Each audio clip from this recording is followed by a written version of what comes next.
No, behind the scenes is fun, you know, calling up the old maid that cleans my room, calling her up, telling my little brother left his fake doo-doo in the closet. She went to pick it up, but yes, we knew that it was hookah buds. I don't know what, feces, there's the word.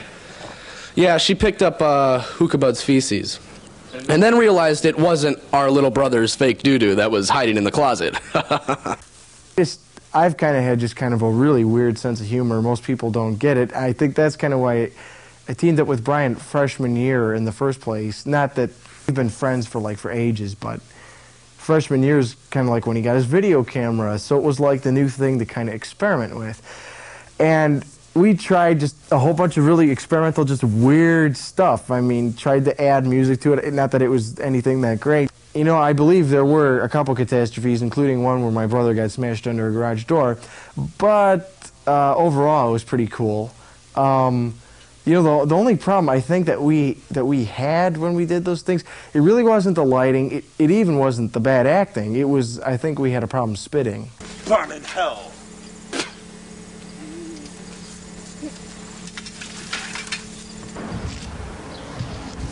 Okay, now a lot of times when we're doing the show, I mean, basically we keep each other in check. You know, say, no, that's too, let's not do that, you know, we're going to get in trouble or something. But for the most part, we are pretty unrestrained and unrehearsed. So we go to Union Station, downtown. You know, we're downtown, and already I'm all full of beans, you know. It's like when you're downtown, you have some kind of diplomatic immunity. It's like, we're from the suburbs, we're, you know, we're visiting dignitaries, and we've got a camera, so, okay, that's our passport to the world. And we got this idea, well, let's just find, like old people or people that look like, you know, they live in the train station and go sit next to them, pretend like we know them and just shoot them, you know. What a great idea. So we're sitting there and we're like, let's go sit next to that old lady. And Matt is sitting there going, well, I don't know, guys, you know, maybe we're going to get in trouble. And it's like, Matt, you know, what are they going to do? They're going to tell us to turn off the camera? Okay, fine. Matt is very nervous about shooting in the train station. Shut up, would you? But the guy's looking at us like, them bums better not come over here. I'm gonna rip their grips off. Kind of a scary guy to sit next to. It's just not I don't know if he's, it just ain't a good situation. I don't know if he's, he looks like he might have grandchildren in prison someplace. So we go up to this guy, you know, he's smoking. You know, and we just sit next to him and I go, hi, how you doing? And he's like, ugh. And Matt is just sitting, you know, oh, we're gonna get caught. You know, like Union Station has police going on, hey, turn that camera off, turn the camera off, you know.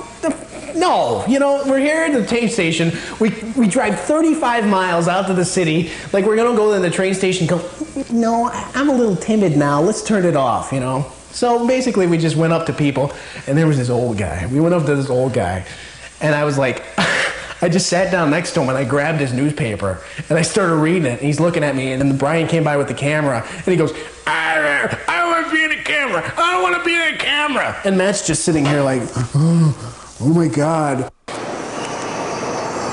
Don't take no picture of me, pal. I don't want to be a picture of you. I love that kind of stuff when you're catching people off their guard. We went up to another guy, this guy in a bar, you know.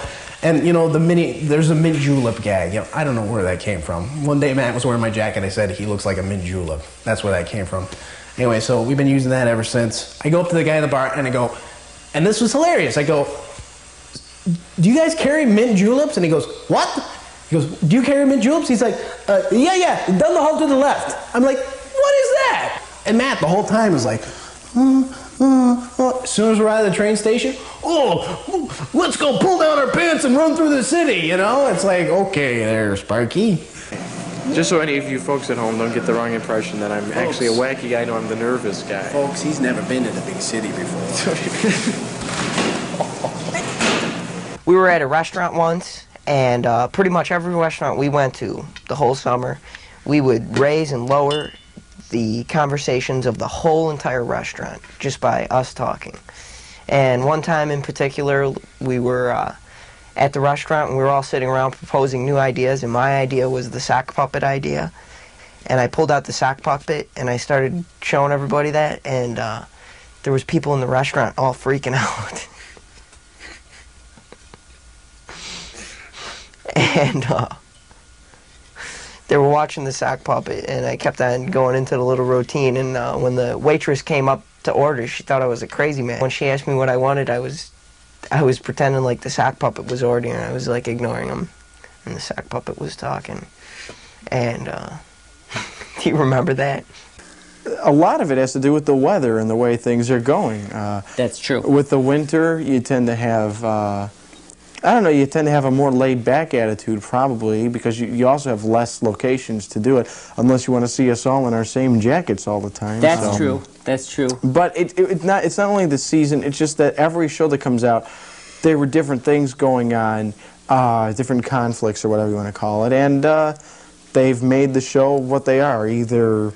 It's either helped the show or hindered the show and stuff. And the interesting thing to me is that we always start out with some idea, and even though we get the general gist of it, even in the long bits, it never ends up the way it's supposed to end up. And that's probably what actually puts in a lot of the weird twists, is because of stuff that's thought up on the spur of the moment as it happens, and the things that we keep. So you're gonna walk by, drop that, okay, and then he'll move out of the truck, okay, and drop the 2, okay. What do you want me to drop? Okay, basically just drop them on the ground. Those 2 envelopes, just drop them right there, okay. Walk onto the shot. Matt, look out of the. Okay, ready? Walk onto the shot. Okay, go.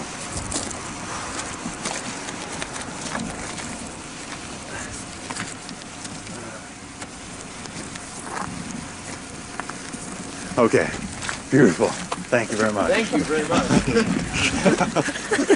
You can play up stereotypes, not even bad stereotypes. There's the stereotype of the scientist guy, the dull, boring drone guy with the white jacket, and he's always saying stuff that makes absolutely no sense to people, even though he is speaking English. And a lot of times he's speaking good English, but you can't understand it. Probably a lot of inspiration for my science guy has to come directly from actually reading journals and stuff. If you've ever picked up, a real journal, I don't mean picking up Discover magazine. If you pick up a real science journal and you try to read this, unless you really have experience in the background of this, it ends up, my character really portrays what it must sound like, or what people must think of these science people, which is of course not the case.